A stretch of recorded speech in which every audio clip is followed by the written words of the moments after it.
오늘은 어린이 주일입니다. 우리 가정에 우리 자녀들에 대해서 우리 말씀을 통해 이제 생각을 해보려고 하는데요. 우리는 신앙이란 관계죠, 관계. 신앙생활 잘한다. 그 말은 관계를 잘 맺는다. 신앙생활 잘하는데 관계가 뭔가 뒤틀려 있다. 신앙에 문제가 있는 것입니다. 이제 관계는 첫 번째는 하나님과의 관계고, 두 번째는 이웃과의 관계입니다. 수직적, 수평적 관계가 밸런스를 잘 맞춰야 되죠. 그래서 하나님을 사랑하는 것, 이웃을 사랑하는 것, 늘 따라오는 거고 분리되어 있지 않다는 것. 난 하나님을 사랑하는데 인간은 싫어. 그게 불가능한 겁니다. 하나님을 사랑한다면 이웃도 사랑해야 합니다. 오늘 이 바울은 에베소서의 이 뒷부분에 지금 이 본문이 나오는데요. 에베소서에서 마무리하면서 바울은 이 관계에 대한 것을 가지고 나옵니다. 부부의 관계를 첫 번째 가지고 나오고요. 두 번째는 부모와 자녀와의 관계, 세 번째는 종과 주인과의 관계, 고용주와 비고용인과의 관계, 이런 것들을 다루고 있습니다. 자, 우리가 관계를 맺을 때 가장 1차적인 또 이웃이 누군가? 가족이죠. 멀리 인류를 사랑하기 전에 가족을 먼저 사랑해야 되죠. 자녀를 돌보는 것, 이것이 신앙생활의 중요한 영역이다. 이렇게 부부가 아름다운 관계를 맺어가고 또 자녀를 양육하고, 이것이 신앙에 매우 중요한 영역이다. 한국교회는 그동안 교회 생활은 많이 강조했는데 가정생활, 그리스도인의 가정생활은 좀 강가되어 왔고 강조를 덜 했던 것 같아요. 그것이 오늘 많은 후유증을 우리가 앓고 있습니다. 자녀 돌봄은 신앙생활에 매우 중요한 영역이다. 그리고 자녀와의 관계는 쉽지 않은 관계죠. 사실은 까다로운 관계입니다. 낳는 것도 어려운 일이지만 더 어려운 것은 키우는 일입니다. 자녀의 출생은 한없이 기쁜 일이지만 키우는 일은 도전 중에 도전입니다. 바울은 자녀와의 관계에서 소극적인 면을 먼저 강조하고 있는데요. 또 아비들아, 너희 자녀를 노엽게 하지 말라. 당시 로마의 사회에서의 문화를 보면 부모는 절대적 권위를 갖고 있고 자녀는 그 힘에 굴복을 당하는 존재로 이렇게 문화화되어 있었습니다. 이 바울은 지금 전혀 다른 의미로 접근을 하고 있는 것이죠. 아비들아, 너희 자녀를 노엽게 하지 마라. 이것은 그 당시 문화에서는 상당히 생소한 가르침이에요. 자, 그러면 바울은 왜 처음부터 노엽게 하지 말라, 자녀를 노엽게 하지 말라, 딱 한 구절에 대한 메시지인데 거기에서 제일 첫 번째 자녀를 노엽게 하지 말라는 말씀으로 시작을 했는가? 자, 그것은 부모들이 가장 실수할 가능성이 높은 부분이기 때문에 그렇습니다. 부모가 가진 힘으로 자녀들을 노엽게 할 가능성이 매우 높기 때문에 바울은 부모들에게 자녀들을 노엽게 하지 마라. 자, 여러분, 어떤 때 자녀들을 노엽게 합니까? 여러 가지를 좀 생각해 볼 수 있는데 저는 첫 번째, 지나친 간섭을 할 때입니다. 지나친 간섭. 관심은 중요한데 간섭이 지나칠 때 자녀들이 노여워한다, 분노한다. 부모는 자녀들보다 오래 살았기 때문에 삶의 경험도 많고 지혜도 많이 있죠. 당연히 자녀들이 내가 실수했던 것을 반복하지 않기를 원하는 마음이 있을 거예요. 그리고 내 자녀가 보다 더 나은 삶을 살기를 원하는 마음은 부모들에게 다 있는 것입니다. 그래서 가르쳐주고 싶은 게 많은데 문제는 지나친 강요라는 것입니다. 자녀들의 행동들에 지나치게 간섭을 할 때 자녀들은 분노하게 되죠. 그것은 자녀에 대한 지나친 집착, 그리고 그 집착이 낳은 과잉보호가 자녀들을 분노하게 한다는 것입니다. 두 번째는 무관심입니다. 지나친 간섭도 문제지만 방치하는 것도 문제입니다. 낳기만 하고 자기가 알아서 크라고 하면 안 되는 것이죠. 그것은 방임이라고 얘기하고 유기라고 표현할 수 있습니다. 자녀들은 손이 참 많이 갑니다. 간섭보다 세심한 관심을 기울여줘야 합니다. 우리는 집에서 기르는 작은 식물도 조금만 관심을 기울이면 잎사귀가 파릇파릇해지는 걸 느껴요. 그래서 조금만 방심하면 그냥 시들어버리고 더 방심하면 죽어버리는 거죠. 아이들은 말할 것도 없습니다. 방치해버리고 책임을 지지 않을 때 아이들은 분노하게 되는 것이죠. 왜 나를 낳았소? 또 분노하는 것은 뭘까요? 노여워하는 이유 중에 하나는 비교하는 것입니다. 아이들이 질색하는 것 중에 하나입니다. 이 부모는 어쩔 수 없이 비교를 잘 하는 것 같아요. 비교하고 싶은 유혹이 자꾸 충동적으로 일어나요. 쟤 좀 봐라. 그 몇 동 몇 호 걔 좀 봐라. 그 아이들은 몇 동 몇 호 쳐다보기도 싫어. 우리 아이만이 가진 독특함을 인정해 줘야 합니다. 우리 아이만이 가지고 있는 그 안에 하나님이 심어 놓으신 어떤 잠재력, 가능성, 유니크한 어떤 무엇을 우리 아이만 할 수 있는, 내 아이만 가지고 있는 무엇인가가 있다는 거예요. 얼마나 잘났느냐, 얼마나 유능한자가 아니라 우리 자녀가 있는 그대로 자신을 사랑할 줄 알게 하고, 그리고 자기에게만 있는 고유한 하나님의 어떤 은사를 발휘하여 살아가도록 돕는 그 일이 부모가 할 일이라는 거예요. 또 여러분, 자녀들이 노여워하는 이유 중에 하나는 부부간의 불화입니다. 부부간의 잦은 말다툼이나 가정 불화는 아이들의 감정을 요동치게 만듭니다.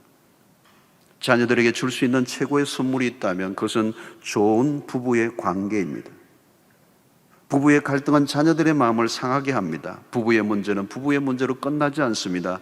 자녀들이 정서적 불안정 등으로 후유증을 앓게 되고 계속되는 부부의 불안은 가정 안에 화약고를 만들고 있는 것과 같습니다. 또 다른 자녀를 노엽게 하는 것 중에 하나는 자녀에 대한 높은 요구입니다. 부모의 욕심이 언제나 문제입니다. 자녀에 대한 부모의 높은 기대, 높은 목표를 세우고 아이들을 몰아붙일 때 그 아이들은 노여워하는 거죠. 우리 사회가 얼마나 경쟁이 심합니까? 입시철이 되면 이 압력은 최고조에 이르죠. 아이들은 부모의 기준에 맞추려고 애를 쓰지만 내면에는 분노가 쌓여 있습니다. 자기가 원하지 않는 공부, 자기가 원하지 않는 학교, 전공을 선택하며 자기의 길이 아니라 부모의 위신과 체면을 세워주기 위해서 나를 닥달하고 있다는 사실을 자녀들은 모를 리가 없습니다. 자녀들은 부모의 과도한 욕망의 희생물이 될 때 그들은 노여워하게 됩니다. 부모의 기대치가 높을수록 자녀들의 분노 지수는 올라가는 것입니다. 또 다른 노여워하는 것은 부모의 엄격함입니다. 조그만 실수에도 변명을 용납하지 않는, 자비와 용서가 없는 가정, 아이의 입장을 전혀 고려하지 않는, 몰아세우는 작은 실수에도 꼼짝 못하게 하는 그 엄격함이 숨이 턱턱 막히게 하는 것이죠. 엄격한 신앙의 가정에서 자라다가 나중에 성장하면 신앙을 거부하는 일들이 일어나는 거예요. 율법주의적인 가정에서 엄격한 부모 아래에 살았던 그 후유증인 것이죠. 또 하나, 언어의 폭력이 있습니다. 실수나 사건 자체보다 자녀의 인격을 건드리는 언어.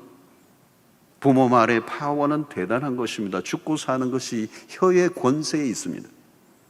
때려서 신체에 상처를 입히는 것보다 더 심각한 상처는 말로 그 영혼에 새겨진 것입니다. 자, 우리는 이 여러 가지, 그 외에도 많이 있지만 요약해서 몇 가지만 나누었습니다. 전체적으로는 한마디로는 뭘까요? 자녀를 노엽게 하지 말라는 이 말은 자녀의 인격을 존중해 주라는 것입니다. 여러분, 어리고 철이 없다 할지라도 함부로 뒤에서는 안 돼요. 아무리 어려도 그 아이는 한 인격을 가지고 있는 존재라는 거예요. 인격적인 대우를 해줘야 된다. 모든 문제는 사실 부모로부터 출발합니다. 부모들의 입장에서는 할 말이 많죠. 자녀들을 위해서 희생하고 헌신을 다합니다. 최선을 다합니다. 요즘 부모들이 자녀들 눈치를 얼마나 봅니까? 수험생에 있는 집안은 말할 것도 없습니다. 오늘날 가정의 구조는 심할 정도로 자녀 중심입니다. 그런데 자녀들은 불만이 많아요. 아빠 엄마가 너를 얼마나 사랑하는지 알아? 근데 자녀들의 대답은 전혀 달라요. 내가 얼마나 힘든지 알아? 온도차가 커요. 왜냐하면 부모의 자기식 사랑이었기 때문에. 일방적인 사랑의 문제입니다. 자기 중심적 사랑, 자기 만족을 위한 사랑은 도리어 자녀들에게 상처를 주게 되는 것입니다. 자녀들은 마치 끼어지기 쉬운 그릇과 같습니다. 노여움은 반항적인 기질로 만들어가게 되고 의미 있는 대화를 단절시켜 버리게 되는 것입니다. 특히 입시철에는 더 심하게 나타납니다. 부모의 일방적 강요는 자녀들을 불행하게 만드는 것입니다. 자, 그러면 자녀를 노엽게 하지 않으려면 어떻게 해야 합니까? 자녀를 제대로 이해해야 한다는 거죠. 아이들의 문화를 읽고 해석하고 이해한다는 것은 어려운 것입니다. 몸에 새긴 문신들, 어울리지 않는 장신구들, 요즘 보니까 이 귀걸이 정도가 아니라 그냥 아무 때나 다 걸더라고요.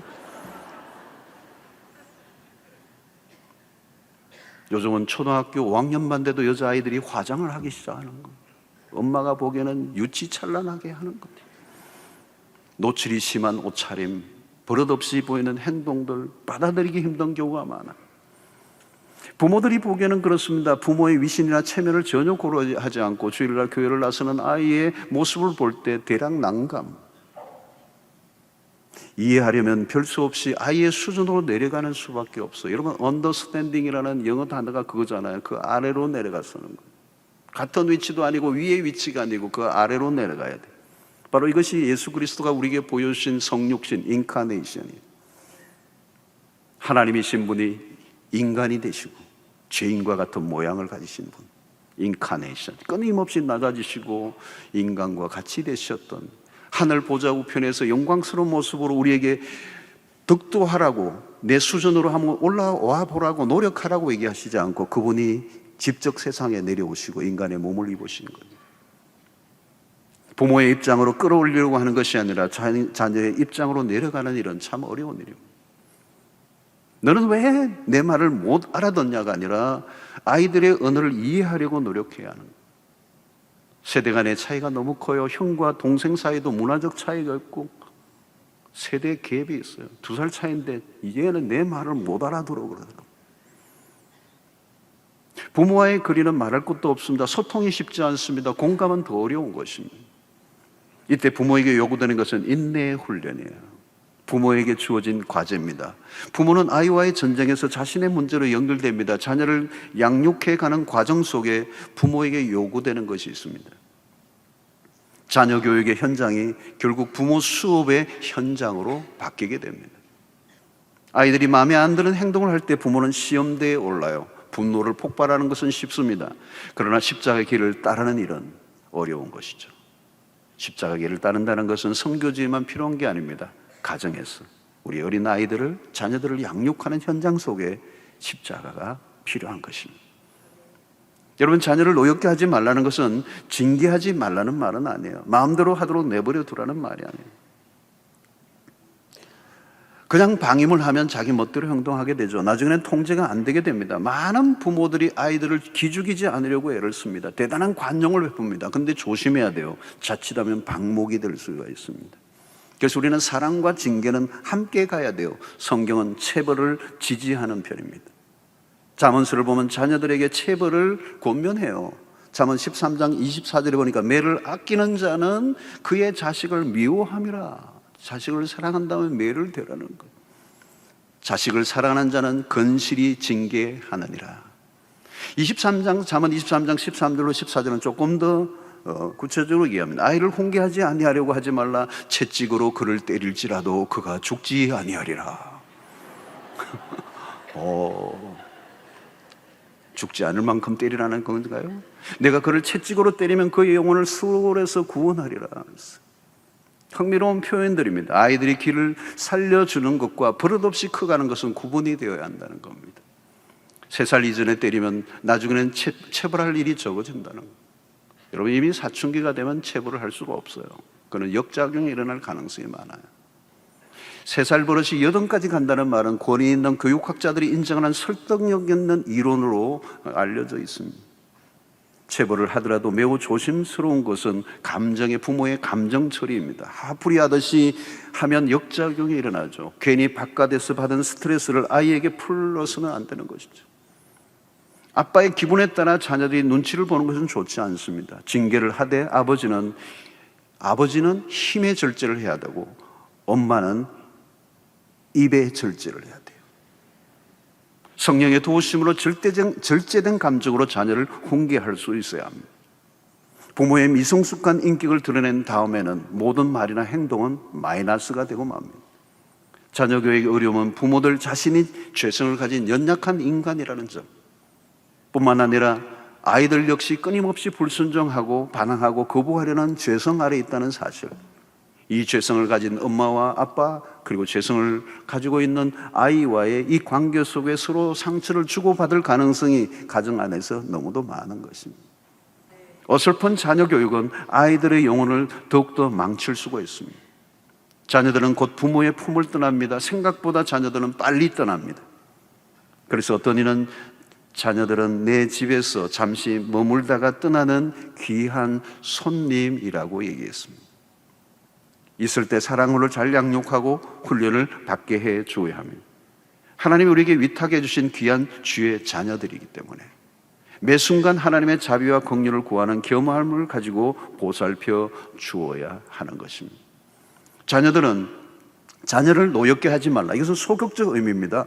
부모의 적극적인 역할도 오늘 바울은 강조하고 있습니다. 노엽게 하지 않는다는 것은 간섭하지 않고 자유롭게 놓아두라는 것을 말하는 것이 아니에요. 부모의 중요한 역할이 남아 있습니다. 그래서 노엽게 하는 것은 부정적 영향을 끼치는 것이라면 주의 교훈과 훈계로 양육하는 것은 긍정적인 부모의 역할을 오늘 바울은 강조하고 있습니다. 노엽게 만드는 것은 역기능적인 것이라면 주의 교훈과 훈계는 순기능적인 것입니다. 이 두 가지는 모두 깊은 연관성이 있고 상호 보완적입니다. 자녀를 노엽게 하지 않는 것과 주의 교훈과 훈계로 양육하는 밸런스가 중요한 것입니다. 그리고 주의 교훈과 훈계란 무엇일까요? 이 교훈과 훈계는 차이가 있습니다. 교훈은 예방적 차원이라면 훈계는 치료적 면이 있습니다. 우리가 아무리 바르게 살아가도록 교훈을 주어도 그 말씀대로 가르침 받은 대로 살지 못하고 실수하고 옆으로 빠질 때 우리는 뭐예요? 교훈만으로 안 되고 훈계도 필요하다는 거죠. 그래서 교훈과 훈계가 적절하게 다루어져야 합니다. 그리고 주의 교훈과 훈계란 구체적으로 무엇을 의미할까요? 그것은 부모 자신의 철학이나 신조가 아니라 자녀 교육의 기준은 언제나 하나님의 말씀이어야 한다는 것입니다. 결론은 하나님의 말씀의 능력입니다. 부모가 자녀에게 무엇을 남겨주지 못한다 할지라도 남겨줄 것이 없다고, 유산을 남겨줄 게 없다고 안타까울 필요가 없어요. 다른 것은 못 주어도 한 가지 분명한 것을 물려주면 되는 거예요. 그것이 바로 하나님의 말씀입니다. 하나님의 말씀만 물려준다면 그 다음은 염려할 필요가 없습니다. 그 말씀이 그 아이의 인생을 책임져 주실 것이기 때문에 그렇습니다. 그래서 오직 주의 교훈과 훈계로 양육하라. 부모에게 부담이 되는 말씀이에요. 주의 교훈과 훈계로 양육하려면 부모 자신이 먼저 자신을 돌아보아야 됩니다. 부모 자신이 말씀대로 살지 않으면 어떤 말도 의미가 없습니다. 중요한 것은 부모가 무엇을 보여줄 것인가 하는 거죠. 여러분, 우리의 자녀들은 부모가 보여준 대로 따라오게 되어 있습니다. 보여준 대로요. 여러분, 우리의 자녀들은 부모의 삶을 모르는 것 같아도 다 보고 있습니다. 감출 수가 없어요. 자녀들은 부모를 카피하고 있다는 거예요. 내가 말씀대로 살고 있는가? 우리는 매일 우리 자신을 돌아봐야 돼요. 가장 안 좋은 것은 이중성입니다.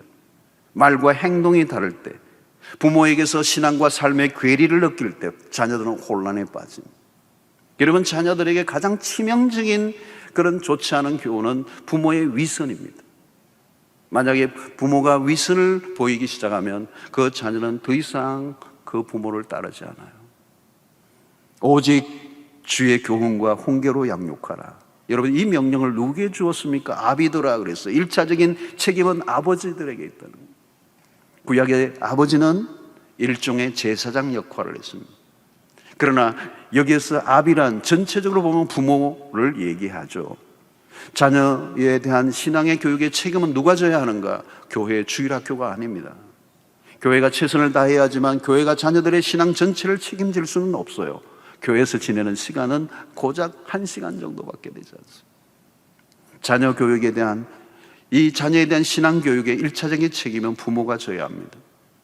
말씀이 가정에서 적용되고 경험되어야 하는 것은 지극히 당연한 일입니다. 그런데 오늘날의 가정은 입시에 밀려 신앙교육은 뒷전으로 밀려버렸습니다. 입시는 당면한 문제이고 신앙은 당면한 문제가 아닌 것처럼 잘못 가르친 것이죠. 여러분, 신앙이 뒤로 밀리는 순간 그 다음은 어떻게 될지 아무도 알 수가 없어요. 신앙이 우선순위에 한번 밀리고 나면 그 미래는 아무도 알 수가 없어. 불투명한 것입니다. 여러분, 두려운 것은 세상의 유혹이나 환경이 아닙니다. 부모들이 얼마나 자녀들에게 하나님의 말씀을 심어주고자 하는 열정을 가지고 있는가. 부모에게 주어진 거룩한 책임을 자녀들에게 신앙을 아름답게 개성해 주는 이 역할을 우리는 거부해서는 안 되는 것입니다. 그러므로 여러분, 우리에겐 질문해야 합니다. 우리는 여러 세대 가운데 자녀들이 부모보다 더 믿음이 더 나은 세대로 갈 것인가? 아니면 부모의 세대가 가지고 있던 1세대의 믿음이나 비슷한 수준의 2세대로 다음 세대로 갈 것인가? 아니면 1세대가 가지고 있는 신앙에서 훨씬 더 떨어진 그런 믿음으로 다음 세대가 갈 것인가? 아니면 사사기처럼 하나님을 모르는 다른 세대가 나올 것인가? 다음 세대가 아니라 다른 세대가 나올 것인가? 저는 여러분들의 가정 가운데 1세대의 믿음보다 2세대의 믿음이 더 탁월하고 뛰어난 세대가 일어나게 되기를 축원합니다. 나보다 훨씬 더 믿음이 좋은 세대가 일어나는, 여러분, 그것이 얼마나 놀라운 축복일까요? 다음 세대에서 신앙의 대가 끊겨버린다면 그건 기가 막힌 것입니다. 부모가 가진 재산에 대해서는 관심을 갖지만 부모가 가진 신앙에는 별로 관심을 갖지 않는다면 그것처럼 불행한 일이 어디에 있겠습니까? 우리 세대보다 다음 세대가 더 나아야 합니다. 다음 세대에게 영향을 줄 수 있는 그 삶을 부모 세대가 살아내야 하는 것입니다. 마지막으로 부모가 할 일은 자녀를 위해 주님 앞에 엎드리는 것입니다. 부모의 한계를 절대적으로 인정하고 자녀들의 모든 것을 부모가 책임질 수 없다는 사실을 인정하고 하나님의 도우심을 구하는 것입니다. 하나님에게 우리의 자녀를 위탁해야 드려야 합니다. 부모가 최선을 다하지만 모든 것은 하나님의 손에 맡겨야 합니다. 시편 127편 1편에 보니까 여호와께서 집을 세우지 아니하시면 세우는 자의 수고가 헛되며 여호와께서 성을 지키지 아니하시면 파수꾼의 껴있음이 헛되도다. 하나님이 우리의 자녀들을 세워주지 아니하시면 우리의 모든 그 수고가 다 헛되다는 거예요. 여호와께서 우리의 자녀를 지켜주지 아니하시면 부모가 날마다 두 눈을 뜨고 깨어있다 할지라도 그 모든 수고가 헛되다는 거죠. 여러분, 하나님보다 더 자녀를 잘 자라게 해줄 존재는 없습니다. 하나님의 은혜가 필요해요. 순간순간 하나님을 의지하고 하나님으로부터의 지혜를 구하고 우리의 자녀들을 위하여 쉬지 않고 기도해야 합니다. 부모의 눈물과 기도가 자녀를 아름답게 세워가게 될 것입니다. 사랑하는 성도 여러분, 가정 수업이 신앙 수업이고 자녀를 훈련하는 그것을 통하여 하나님은 부모를 훈련하기를 원하시는 것입니다. 하나님은 자녀를 통하여 부모를 훈련하고 성숙에 이르게 하십니다. 마침내 그 자녀를 통해서 부모가 성숙해질 때 어느 순간 변화된 우리의 아이의 모습도 발견하게 될 것입니다.